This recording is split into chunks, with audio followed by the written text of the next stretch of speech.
Neil McTaggart's Crossing, Chapter 11, The Pebble. Esther and Neil playfully sat on the ground on a summer's day. "Oh, my mother's the same, Neil," muttered Esther with a deep sigh. "Even the mention of the Catholic Church can throw her into a rage. I think it was a lowland Scotland thing. Around Glasgow it became much worse because of Irish immigration.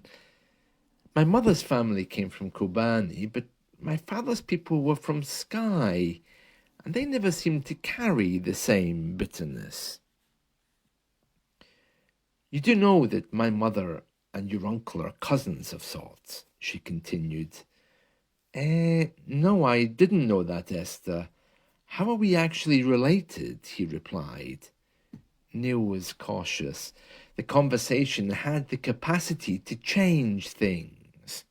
He felt defensive, but also intrigued. "Oh, I can never remember exactly. It's through both of our maternal great-grandparents, and it's very distant. But we're all connected, even here in Canada. Our grandfathers were cousins on our great-grandmother's side, and we're also descended from the same couple on your great-grandfather's side. I tried to write it all down once, but it became terribly confusing." Neil became aware that she carried a quiet confidence about this knowledge. She wasn't boasting, but she clearly knew more about the family's history than he did. At first, he mistook it for arrogance, but he quickly realized it was simply pride in where she had come from. Strangely, it made him feel closer to her.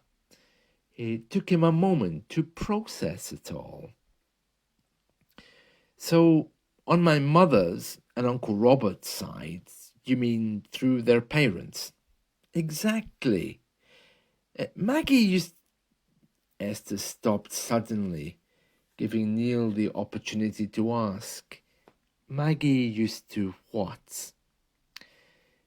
"She used to be very interested in family history. We talked about it a lot. I shouldn't have said anything." "It's all right, you can talk to me. I want to know more about her anyway. I had a sister called Maggie too," said Neil. "Well, you know she lived with us when your aunt became too ill to look after her. Maggie stayed in my room. She was with us right up until the end, until she..." The word death hung between them, but neither of them could say it. Esther froze and slowly stood up. Feeling equally uncomfortable, Neil rose too. He picked up the blanket from the ground, gently placed it around her shoulders, and together they began the walk home. After a few hundred yards, Esther nodded towards a stand of trees. "That's the cemetery, Neil, just beyond that tree. I do miss Maggie." "Is it new?" he asked, noticing that there were no gravestones, only open fields stretching towards the horizon. Her words, "I do miss Maggie," struck him. It was the first honest, freely given expression of grief he had heard since arriving in Canada. "No, actually it's full, but our church doesn't believe in memorials. They say they're idolatrous," Esther replied. Her tone was matter-of-fact rather than sharp. She seemed surprised that Neil didn't already know. Canada felt more open than Scotland in many ways, yet even here there were boundaries that people rarely questioned.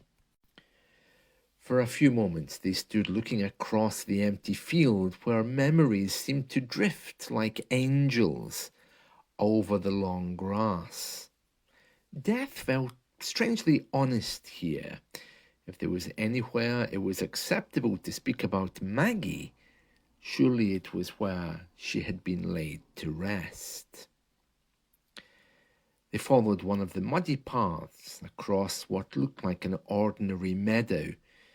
Neil noticed that the ground wasn't completely level. Gentle rises and hollows marked the places where others lay beneath the earth. Suddenly, Esther stopped. She was buried here. She pointed to a small pebble resting on the ground. I left that so I'd remember. Please don't ever tell my parents. Neil touched the pebble in his own pocket, the round stone he was given when he left Kilbarnie. He wanted to tell Esther, but he stayed silent. She was so full of life, Neil, Esther continued quietly. I think that's what makes it so hard. She was one of the humblest people I've ever known. I'm not saying that just because she was my friend. She had qualities I'd never seen in anyone else. The place looks so barren, Esther. Don't you ever bring flowers here? Asked Neil. My mother always says flowers are for the living, Esther replied with a faint smile. So no, we never come here together. Sometimes I imagine she's still alive. I talk to her, but only in my imagination. Dad says she can't hear me. The quiet confidence Neil had noticed earlier had disappeared. In its place was a young woman carrying the weight of someone she had loved deeply. Thomas suffered the most, she continued. Those two were inseparable. Then, when Maggie came to live with us, he couldn't bear to see her, even though she was dying. She asked for him every day. Neil realized then that bringing Thomas to this place would be impossible. Even persuading him to speak openly about Maggie seemed beyond hope. Silence took center stage. Neil and Esther stood together, each touched by the memory of the same girl in very different ways. As the wind brushed across the open field, Neil's thoughts drifted back to the old cemetery in Kilbarnie and to his own sisters lying there. He felt he had learned something deeper about family, grief, and the quiet dignity of remembering those who were gone.